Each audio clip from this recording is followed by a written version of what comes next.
Hey, you guys. Hope y'all doing well.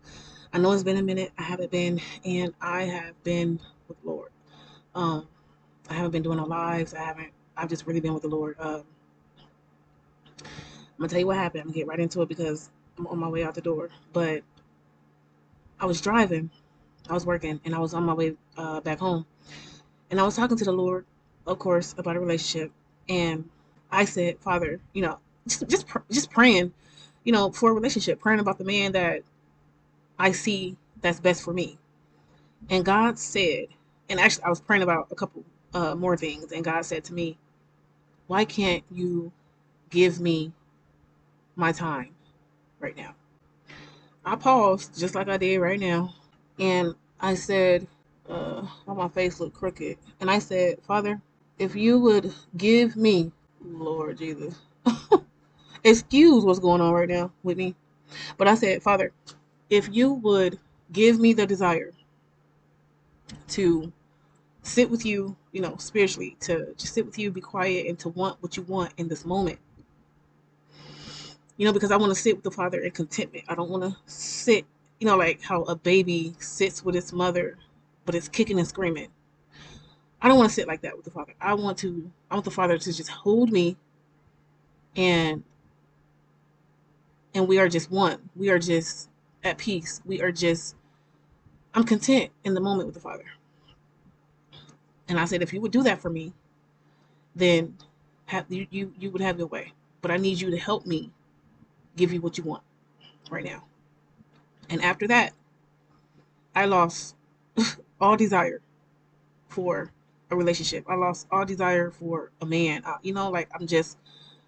I wouldn't say disgusted, but the Father gave me what I asked for. I am in a place of contentment. When I prayed this, that dude that I told y'all that is in prison, he resurfaced. And of course, he need help. He need money, whatever. And he says one night when we were on the phone, he brought up this maybe baby situation that he in. And I'm listening to him and I'm just like, I don't deserve this. What did I do to deserve this? I don't have the heart or the patience to deal with this. Like, why am I dealing with this? This is what I'm thinking while I'm listening to him. Then he says, then he says, I'm not with the mother, like even though I know even though we don't know for sure that the baby is mine, and you know, um, I still check up on the baby because I don't want to miss any milestones and all of this. And I'm listening, like, it just doesn't make any sense to me. Like, wait a minute, you are supposedly, allegedly, calling a woman that you used to sleep with, checking up on a baby that you don't know is yours because people say it looks like you, and claiming, like she got her situation going on, like we talk about the baby and that's it. So, and I'm remembering, like, when he was home, he was dealing with her and she had a situation. So for you to make mention of her situation, that doesn't make a difference. Like, but I'm just giving y'all a little piece of why I'm like, why am I entertaining this?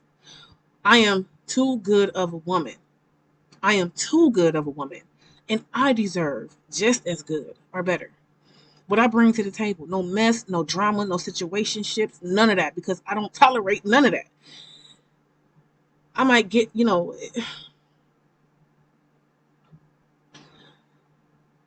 ain't saying I'm perfect. I'm just saying God is, you know, I'll get myself into something and God will just pull me right out of it. But for some reason, I'm entertaining this dude, and so I say to him in a moment of ignorant strength, I say, well, if if I help you with your grocery bill, can somebody else handle your packages? And he like, yeah. So I'm like, okay. Then now, just a little insert. When I started this video, I said I've been with the Lord, and I have, meaning God has been working on my common sense. Okay, He has been triggering me, nudging me to just think about what is going on, what is being said. Think about these. Just think. Use your head. Think. So leading up to me uh helping him, or about to help him with his grocery bill, something amazing happened. My money froze up, and it was on a Sunday, so I couldn't take care of it. I couldn't handle anything, and the money was supposed to be on his account that Monday. So that Sunday night, which was Easter, I'm stressing, I'm working. I'm like, man, this money got to be on there by such and such. It was supposed to be there. I'm just going on and on and on and on. Come Monday morning, and because I'm online, I'm like, man, well, like, what's the time period and all of that, and so I saw somewhere where it said, if you could put the money on there before noon, he'll have access to it same day. And I'm like, okay, cool. I just gotta wake up, go and handle this money situation. That way I can put the funds on his da da da whatever. Monday morning came, and I had no desire to help him.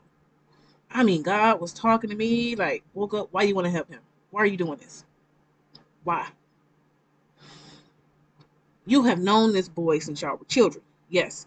But what has he done for you? What? To make you want to be with him, help him, talk to him, give him any kind of favor. What has he done for you? And then after that, God started bringing to me every time. Every time. He showed me he didn't care. And it was like always money motivated. Like anytime I was in his presence, I was spending money. Because we grew up in LA. My mom lives here in Fresno, so he had a job, he had a car, and he had a good job. So we go.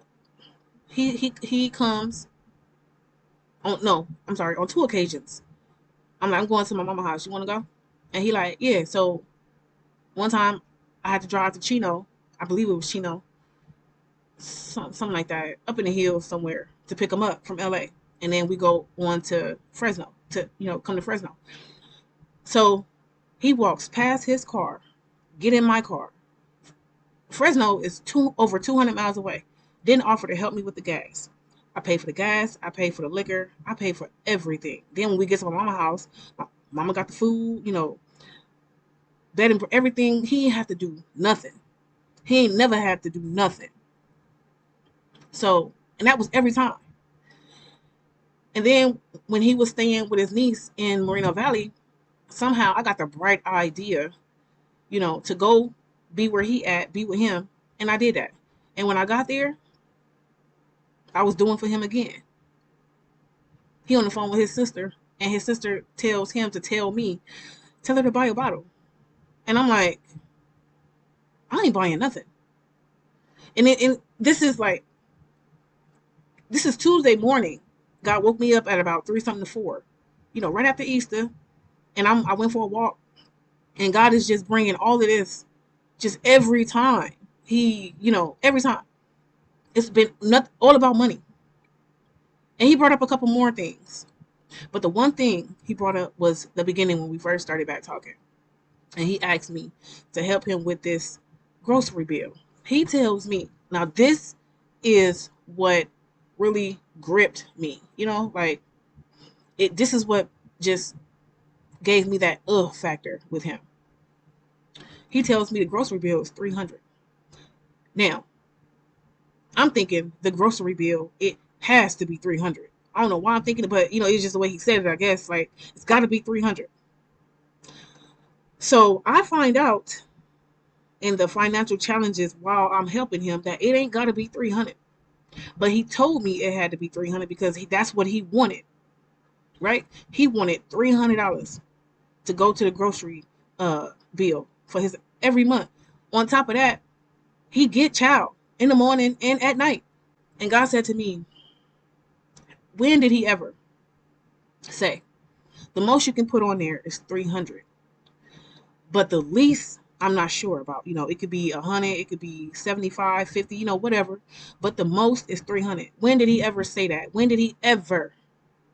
was he ever open and honest and merciful? And at all. Like, when did he show humility? He never showed humility. It was prideful and narcissistic. Like, and I'm like, wow, like you have the heart to help a person that was just, he took advantage of your ignorance. Like, before he even talked to me, he had it in his mind, like, okay, I'm gonna tell her it's 300 so she can put the most on there. And I guess I felt bad for him in the beginning, like, okay, like I really felt bad for him. And then I just started seeing him for this thoughtless, careless person that I'm attracting, that I'm wanting to deal with, that I'm wanting to be with, that I'm entertaining. And that's the part of me that God showed me there is something wrong and we need to fix it. You don't deserve that. You don't deserve that. And, a lot of people have told me I don't deserve that. Like, this man is entertaining you because you're paying him to, basically. You're paying for time and attention. And it was just like, I'm paying for time and attention.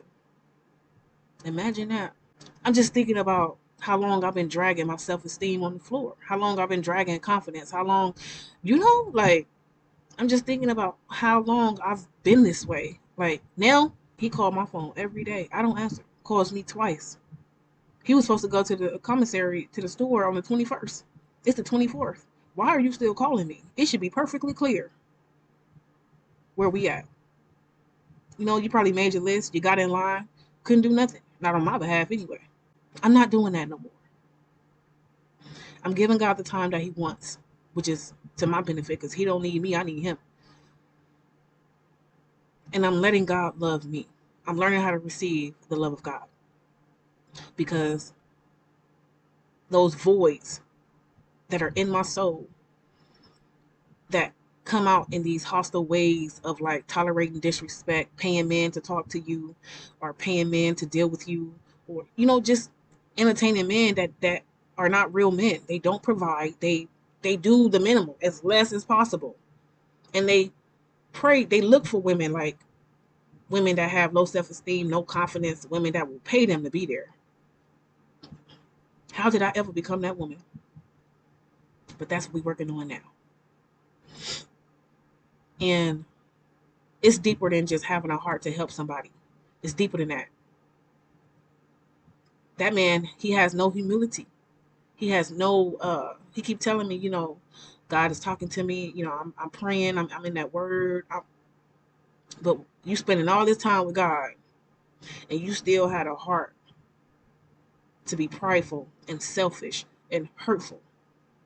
How that work? What God you chilling with? What God you talking to? What God you praying to?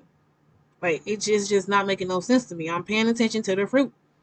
I am. I can't see him, so I'm just. And this is just going off of how he's treated me over the phone. Like, one time, I was supposed to put the money on his commissary, but my car needed to be looked at, and I told this story, and he tells me that you know, he said, put the money on the commissary, work a whole week so you'll have some money saved up.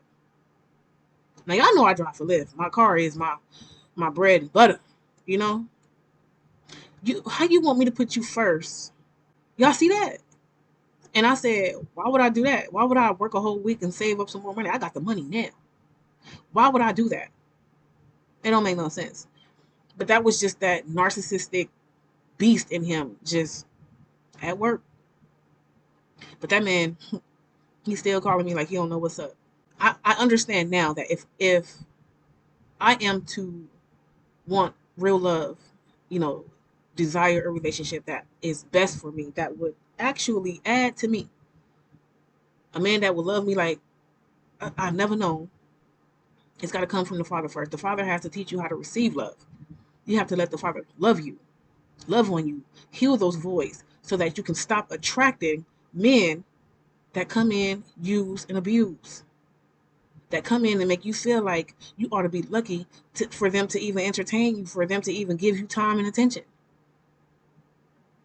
You are beautiful, gorgeous, smart, intelligent, successful. You have a heart for God. You love people. You would never intentionally hurt anybody. And yet you are attracting the worst kind of man. So, yeah, I've been spending time with the Father every day because we got to fix that. Those repairs got to be made.